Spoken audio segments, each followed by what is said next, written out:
Questions, क्या आपने कभी ध्यान दिया है कि पीरियोडिक टेबल में हेडमेंट रखा हुआ है और उसका नाम है मेंडलीवियम। और आप देख सकते हैं कि हिस्ट्री में साइंस की हजारों साइंटिस्ट आए, लेकिन इन 118 एलिमेंट में से सिर्फ 2-4 ही एलिमेंट्स ऐसे हैं जिनके नाम साइंटिस्ट के नाम पे रखे गए, जैसे आइंस्टीनियम और मेंडलीवियम। तो आइंस्टीन के समकक्ष इनको श्रेय इसलिए दिया गया क्योंकि आज जो हम पीरियोडिक टेबल देखते हैं उसके जन्मदाता हैं मेंडलीव। मेंडलीव का पूरा नाम दामित्री इवानोविच मेंडलीव था और उन्होंने 1869 में फर्स्ट पीरियोडिक टेबल बनाई, और वो भी केवल 63 एलिमेंट्स के साथ। आप यूट्यूब हिस्ट्री में खंगाल लीजिएगा, आपको सिर्फ एक पीरियोडिक टेबल मेंडलीव की बताई जाती है, लेकिन हम लोग आज दोनों पीरियोडिक टेबल्स को पढ़ेंगे जो मेंडलीव ने पहले एटॉमिक मासेस पे बनाई, फिर एटॉमिक नंबर पे बनाई, और फिर हम लोग लॉन्ग फॉर्म एक्सटेंडेड, जिसको हिंदी में दीर्घाकार या प्रवर्धित कहते हैं, वो पढ़ेंगे। सबसे पहले हम लोग जान लेते हैं कि मेंडलीव ने जब अपनी टेबल का फॉर्मेशन स्टार्ट किया तो सबसे पहले उन्होंने दिया अपना original periodic law. Original periodic law बच्चों क्या स्टेट करता है? ओरिजिनल पीरियोडिक लॉ के अकॉर्डिंग फिजिकल और केमिकल प्रॉपर्टीज उसके एटॉमिक मासेस के पीरियोडिक फंक्शन होती हैं। यहां पर पीरियोडिक फंक्शन का मतलब आप समझिए, इसका मतलब कोई एलिमेंट की प्रॉपर्टी एक टाइम पीरियड के बाद आपको मिलती रहेगी। जैसे आप बोलते हैं कि पीरियड लग गए आपकी क्लास में, तो पीरियड लगने का क्या मतलब होता है कि थर्ड पीरियड में वो सर आएंगे, फिर पीरियड में वो सर आएंगे। That means her day third period में रिपीट होने वाला है। तो मेंडलीव क्या करते थे, उन्होंने सबसे पहले जो भी एलिमेंट्स थे उन एलिमेंट के हाइड्राइड और ऑक्साइड्स बनाए। ध्यान दीजिएगा, उन्होंने सबसे पहले एलिमेंट्स के क्या पिक किए? हाइड्राइड्स और ऑक्साइड्स। अब यहां पर एक क्वेश्चन क्रिएट होता है कि हाइड्राइड और ऑक्साइड्स ही क्यों? क्योंकि ऑक्सीजन और हाइड्रोजन हाईली रिएक्टिव होता है और हर एलिमेंट का हाइड्राइड और ऑक्साइड्स मिलना या बना लेना फार इजी होता है। इसलिए उन्होंने हर एलिमेंट के हाइड्राइड्स और ऑक्साइड्स बनाए।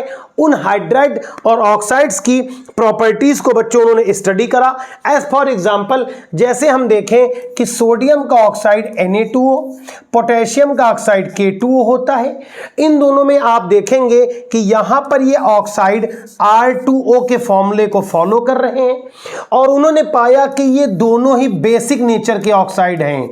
दैट मीन्स इनको इनकी प्रॉपर्टीज में सिमिलरिटीज दिखने लगी और इस तरह से उन्होंने ऑक्साइड्स और हाइड्राइड्स के फॉर्मूलों को बेस मानते हुए एलिमेंट्स को एक कार्ड्स में लिखते गए और एक जगह पर स्टिक दीवार में चिपकाते गए, जैसा हिस्ट्री में लिखा हुआ है। तब तो न मैं था और आपका तो कोई सवाल ही नहीं पैदा होता। तो स्टिक करते गए और जब उन्होंने उनको सबको स्टिक कर दिया तो ये पाया कि एलिमेंट ऑटोमेटिकली अपने आप अरेंज हो गए और उनको मिली मेंडलीव्स पीरियोडिक टेबल। बच्चों, ये periodic table original periodic table है। आप देखेंगे इस टेबल में आपको 8 ऐसे करके आपको वर्टिकल कॉलम्स मिलेंगे जिसको उन्होंने ग्रुप्स कहा। ये आपको 8 यहां पर दिख रहे होंगे और इसके अलावा इन्होंने 12 ऐसे करके आपकी हॉरिजेंटल रोज बनाई जिनको उन्होंने रो कहा, पंक्तियां कहा। यहां ध्यान देने वाली बात बच्चों ये हो जाती है कि इस टेबल को बनाने के बाद कुछ ऐसी खास बातें निकल के आई जो इसके पहले की क्लासिफिकेशन, मैं 2 मिनट आपको रोकूंगा और वो नाम लिखना चाहूंगा बोर्ड में जो इसके पहले हम लोग डिस्कस कर चुके हैं। तो हम लोग क्या डिस्कस कर चुके हैं इसके पहले? सबसे पहले मेटल एंड नॉन मेटल का आता है। मैं फिर एक बार बोलूंगा कि अगर आपको लगता है कि 10 मिनट में जल्दी जल्दी बता करके रिकैप कर दिया जाए, ये कहा जाए कि मैंने तो 5 मिनट में खत्म कर दिया, एक नया कॉन्सेप्ट सामने आ रहा है जिसमें बच्चों को लगता है कि कितनी जल्दी किसी ने खत्म कर दिया। बच्चों, यहां खत्म करने नहीं आए हैं, आप कॉन्सेप्ट क्लियर करने आए। थोड़ा धैर्य रख के रुकिए और सुनिए बात को। और अगर आपको लगता है कि मैं 10 मिनट में निपटा दूं तो वो भी हो जाएगा, लेकिन उससे कोई बेनिफिट नहीं मिलने वाला है। Metal non metal, proud, Dobereiner, इसके बाद आते हैं बच्चों ड्यूमा के बाद आते हैं न्यूलैंड। याद करिए अगर आपने संगीत सुना हो सारेगामा पाधा नीसा का। और इसके बाद आते हैं लोथर मेयर। तो बच्चों, इन साइंटिस्ट ने टाइम टाइम पर एलिमेंट्स का क्लासिफिकेशन किया, लेकिन यहां तक कोई टेबल नहीं बनी थी। फर्स्ट टेबल आपके बनाते हैं मेंडलीव और इस टेबुलर फॉर्म में उसको अरेंज करते हैं। इससे क्या खूबियां निकल के आती हैं? सबसे पहले मैं मेरिट्स की बात करूंगा और मैं आपको सजेस्ट करूंगा कि आप कॉपी पेन लेकर के नोट्स जरूर बना लें, डायरी सामने और पेन रखें सामने।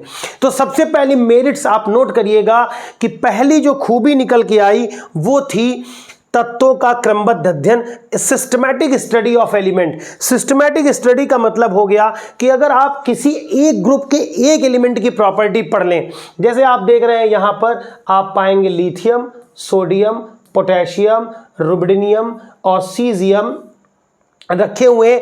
ये सारी ही मेटल्स सॉफ्ट हैं, चाकू कैंची से काट सकते हैं, बहुत मुलायम है और बहुत ही हाईली रिएक्टिव हैं। इससे ये पता चलता है कि अगर मैं किसी एक एलिमेंट की प्रॉपर्टी पढ़ लूँ यहाँ पर लिथियम की, तो सबकी प्रॉपर्टी मुझे पता चल जाएंगी। इस तरह से इस पीरियोडिक टेबल के फॉर्मेशन से एलिमेंट की स्टडी बहुत आसान हो गई।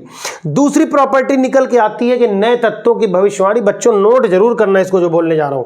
देखिए यहां पर ध्यान देने वाली बात बच्चों ये हो जाती है, मैं थोड़ा कलर चेंज कर देता हूं जिससे अट्रैक्टिव लगे।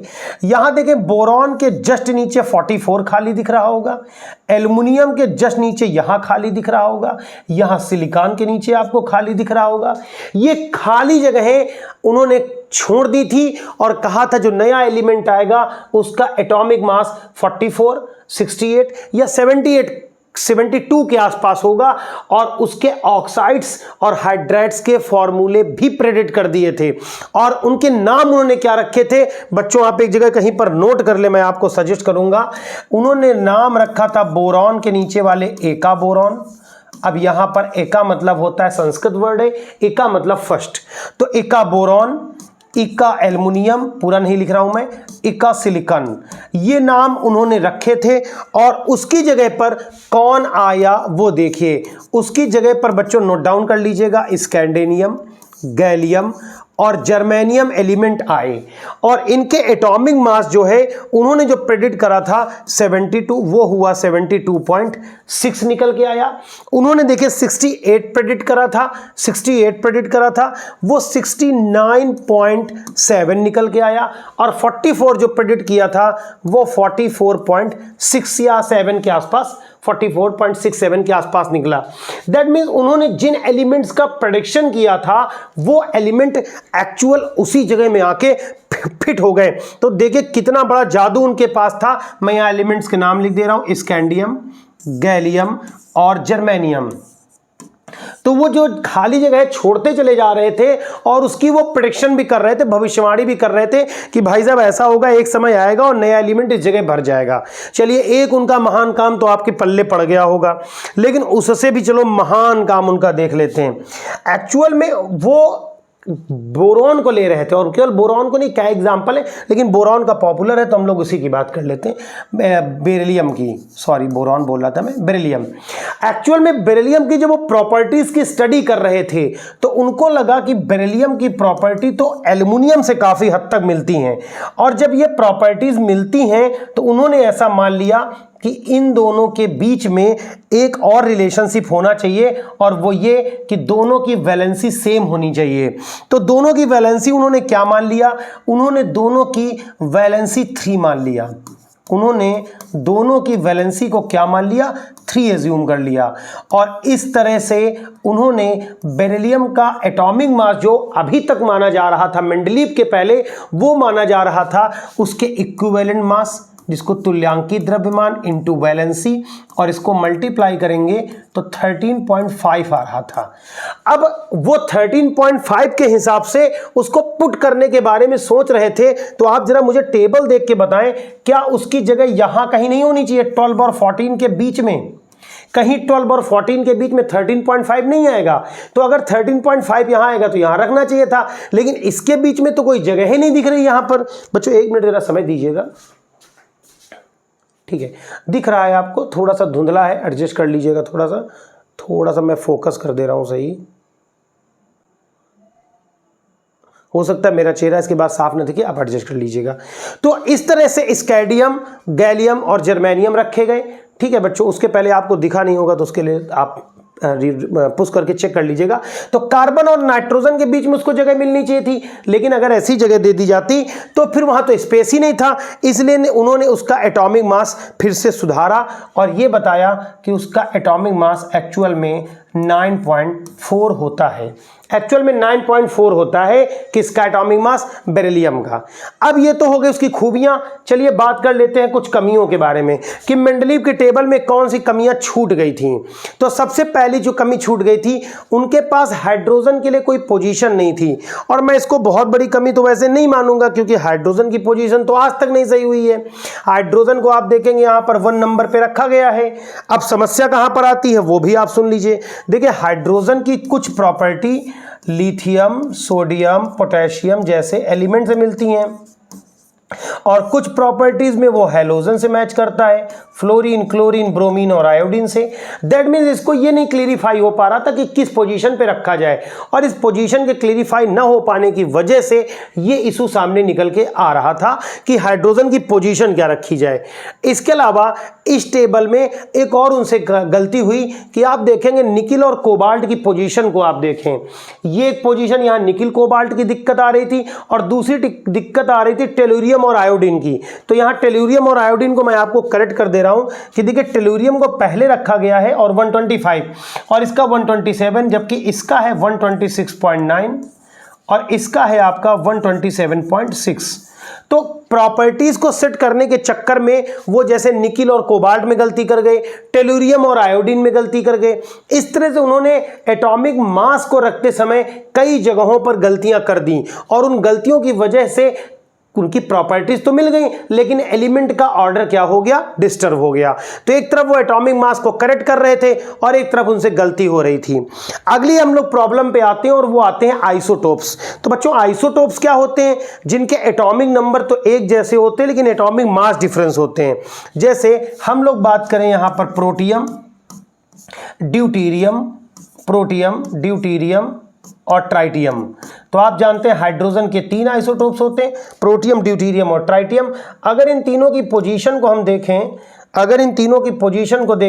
तो एटॉमिक मास के अकॉर्डिंग अगर हम लेके चलेंगे तो फिर फर्स्ट पोजीशन पे भी हाइड्रोजन, सेकंड पोजीशन पे भी हाइड्रोजन और थर्ड पोजीशन पे भी कौन हो जाएगा? हाइड्रोजन। जबकि तीनों जगहों पर इसको रखा जाना पॉसिबल नहीं है। तो ये क्लियरिफाई नहीं हो पा रहा था कि उसको पोजीशन कहां पर दी जाए, कहां पर रखा जाए आइसोटोप्स को। तो आइसोटोप्स के लिए उनके पास कोई जगह नहीं थी। इसके अलावा लैंथेनाइट्स और एक्टेनाइट्स, लैंथेनाइट, एक्टेनाइट जैसे आपके थैलियम हो गया, यूरेनियम हो गया, उनको उन्होंने स्पेसिफिकली उनकी प्रॉपर्टीज के अकॉर्डिंग अरेंज नहीं किया। और लास्टली चूंकि उन्होंने पीरियोडिक टेबल 1869 में दे दी थी और इनर्ट गैसेस ढूंढी गई लेट 90s के आसपास, 1900 के आसपास, तो उन्होंने इनर्ट गैस के लिए यहां पर कोई जगह नहीं छोड़ी थी। और फिर उसके बाद आते हैं हमारे महान साइंटिस्ट मोज़ले। तो बच्चों मोज़ले क्या बताते हैं? मोज़ले का अगर आपको प्रैक्टिकल याद हो तो मोज़ले ने कहा था कि √ν इक्वल टू a(z-b). ये फॉर्मूला अगर मोज़ले के प्रैक्टिकल को आपने पढ़ा हो, नहीं पढ़ा है तो मोज़ले कमेंट में लिखो, आपको पूरा वीडियो मिलेगा। तो उन्होंने कहा था कि जो किसी भी एलिमेंट की प्रॉपर्टीज होती हैं, मोज़ले ने प्रूव कर दिया था, वो डिपेंड करती हैं किसके ऊपर? एटॉमिक नंबर के ऊपर। जब ये डिस्कवरी आ गई तो उसके बाद ये प्रूव हो गया कि एटॉमिक नंबर ही सही है, एटॉमिक मास जो है वो प्रॉपर्टीज को रिसेंबल ही नहीं करते हैं, एटॉमिक मास पर प्रॉपर्टी डिपेंड ही नहीं करती हैं। तो मोज़ले के बताने के बाद मेंडलीव को लगा कि मेरी टेबल का तो चौपट सत्यानाश हो गया, मुझे तो एटॉमिक मास पे बनाना ही नहीं था, मुझे तो एटॉमिक नंबर पे बनाना था। इसके बाद आती है नेक्स्ट पीरियोडिक टेबल, जिसको मोज़ले पीरियोडिक टेबल कहते हैं, लेकिन एक्चुअल में उसको मेंडलीव ने ही बनाया था। के बाद मेंडलीव ने अपनी पीरियोडिक टेबल को करेक्ट किया और फिर एटम्स के जो एटॉमिक नंबर के बेसिस पर एलिमेंट को अरेंज किया और फिर सामने निकल के आती है मेंडलीव्स मॉडर्न पीरियोडिक टेबल। अब मॉडर्न पीरियोडिक टेबल में ऐसी क्या खूबियां थीं और मेंडलीव ने अपनी पीरियोडिक टेबल में जो कमियां की थी उनमें कौन सी समस्याएं यहां दूर हो गई, चलिए देखते हैं। सबसे पहला जो खूबी देखने को मिली वो थी इनर्ट गैस के लिए जगह मिल जाना। तो आप देखें इनर्ट गैसें आपकी helium, neon, argon, krypton, xenon और रेडॉन अलग रख दी गई हैं। तो पहली समस्या तो वो दूर हो गई। सेकंड समस्या जो समझ में आ रही थी वो आयोडीन और टेल्यूरियम, निकिल और कोबाल्ट जैसे एलिमेंट को एटॉमिक मासेस के डिसऑर्डर में रख देना। लेकिन आप यहां पर देखेंगे तो ये आपका देखिए यहाँ पर थोड़ा सा गलती है, टेल्यूरियम यहाँ लिखा हुआ है और ये यहाँ पे इसका नाम लिख दिया है। देखिए आपका 52 पर टेल्यूरियम होगा और 53 पे ये जो लिखा है वो आयोडीन है। तो टेल्यूरियम और आयोडीन का जो इशू था वो यहां आकर के दूर हो जाता है। अब नेक्स्ट जो समस्या सामने निकल के आई थी वो थी आइसोटोप्स, समस्थानिकों के लिए जगह होना। तो देखिए जब इनको एटॉमिक नंबर के बेसिस पे रख दिया तो हाइड्रोजन के जैसे 3 आइसोटोप अभी आपने सुने वो तीनों एक ही साथ हो गए। इसके अलावा जैसे हम लोग कार्बन की यहां बात करें तो कार्बन के भी 2 आइसोटोप आपको पता होगा, एक होता है C12 और C14, लेकिन दोनों का एटॉमिक नंबर तो 6 होता है, तो दोनों एक ही पोजीशन पे हो गए। तो जो आइसोटोप वाली समस्या आ रही थी समस्थानिक की वो भी इस टेबल में आके दूर हो जाती है। लेकिन कुछ बहुत ही भयावह कमियां सामने निकल के यहां भी आई। तो वो कौन सी कमियां थी पहले वो देख लेते हैं। सबसे पहली समस्या ये आती है कि यहां पर एल्कली मेटल्स को आप जरा ध्यान से देखें तो आप पाएंगे lithium, sodium, potassium, rubidium, caesium, francium, इनकी प्रॉपर्टी एक जैसी है, जबकि इनकी प्रॉपर्टी कॉपर, अर्जेंटम, औरम से बिल्कुल नहीं मिलती हैं। सोना, चांदी, तांबा, आप देखो लिथियम, सोडियम, पोटेशियम बहुत ही रिएक्टिव मेटल्स हैं। अगर सोडियम को पानी में डाल देंगे तो आग लग जाएगी, चाकू कैंची से काट सकते हैं। लेकिन क्या गोल्ड को पानी में डालने पे कोई रिएक्शन होगी? क्या आप सिंपली चाकू कैंची से काट सकते हैं? तो इनके जवाब है नहीं। दैट मीन्स अलग अलग प्रॉपर्टीज वाले एलिमेंट को एक साथ रख दिया। इसके बाद एक समस्या और भी सामने निकल के आती है इस टेबल में और वो है हाइड्रोजन की पोजीशन, जो पूरी तरह से आज भी अनसुलझी हुई पहेली है।